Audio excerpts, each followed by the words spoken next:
Welcome to the 3 Highs, 3 Lows video on Man United News. This is Ball and Ballers Pod. I'm your host Z, and please do like, share, comment, and subscribe. Hit the notification bell because I will be dropping more videos this week. I even got a watch along on Thursday, and in order for you to get notified that I'm live, you need to hit that notification bell. So let's get into the first part of the video. Let's get into the highs first. So I've got crucial goal scoring returns. And what I mean by this is that it was a year since Zirkzee scored his last goal. This was his second game he started. Even though he had a poor performance against Everton and I felt like he was bad in the first half, he got that crucial goal that we needed to equalise. And he scored it from a tight angle off Bruno Fernandes set piece. Same with Mason Mount. Mason Mount, balls laid off to him by Bruno Fernandes under the wall into the bottom corner. And that made it 2-1. And we effectively and did well, and we did well to close off the game and get that victory against Palace, who initially I thought we were going to lose against. So it's nice to see that goal scoring finally returned. I've got number 2 as excellent second half character and intensity. And what I mean by this is, if you watch the game, you know the first half we were poor. We were lackluster. We weren't performing the way we should have performing. Crystal Palace were coming at us. They were creating chances. We were making a hell of a lot of mistakes, especially defensively. But we finally turned up in the second half. We raised that intensity. We were going at them. We got 2 set-piece goals. We got more chances created. In the end, it was fairly an even match, judging off their first half performance against ours. But we did show a lot more intensity in the second half, which is what Amorim was happy with, which is what we needed, and I was happy with as well.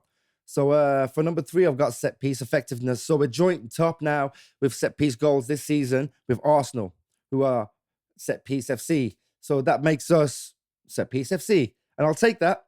I'll take the set-piece FC because both goals were scored from set pieces. You had Bruno passing it to Zirkzee, who chests it down.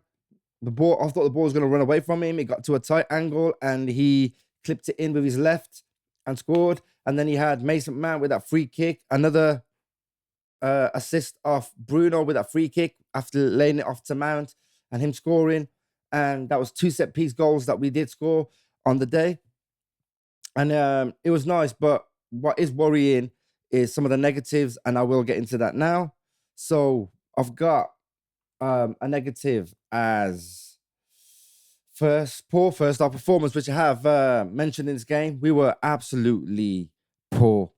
And I thought it was going to be another scenario where it'll be like the Everton game where we just can't get back into the game at all.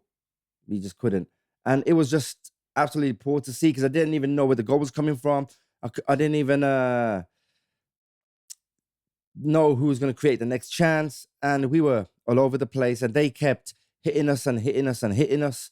And for us to go 1-0 down at halftime was pure luck, really, because it could have been more.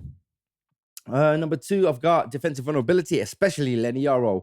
Now, I'm mentioning Leny Yoro because it was probably one of the poorest games he's had. The same with De Ligt. It was a poor game off De Ligt as well. Hence why I've put defensive vulnerabilities, because Mateta, if you saw him, was running circles around De Ligt. There was a part where De Ligt even slipped when the ball went past him. We had Yoro, who, when De Ligt headed it down at one point to clear the ball, it ricocheted or rebounded off Yoro, which created and 1-1 pretty much for Mateta, who knocked it wide, thankfully.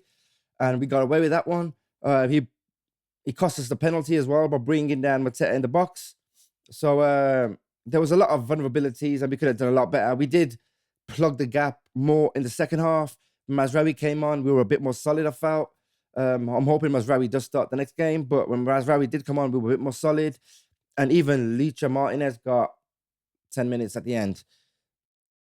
Number 3 is lack of open play threat. Now, I have briefly talked about this in this video, but lack of open play threat. I didn't really see an open play goal coming from anywhere. We were just passing it in and they kept clearing it, or we weren't creating chances or getting free enough to create open play chances. And that's a concern because if we go into West Ham, you can't score an open play goal, or go against Wolves and we can't score an open play goal, it'll be like last season and we'll be in trouble again. And I feel like we need to somehow try and get out of that rut and try and get them goals that we need from open play, which will make us a better team overall.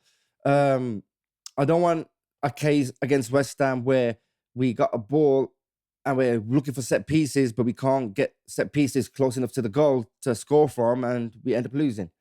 We need somebody that can do the open play goal. And I wonder if Cunha and Sesko are back, if things will be different. But at the moment, it's a really cause for concern. And all I want to say is thanks for watching this video. I appreciate it. That brings me to the end of the highs and end of the lows video. So we got 3 highs, 3 lows. Please do like, share, comment, and subscribe. Hit that notification bell, like I said at the start of the video. And I will be dropping more videos this week. Don't forget the Thursday watch along. But for now, I will see you guys later.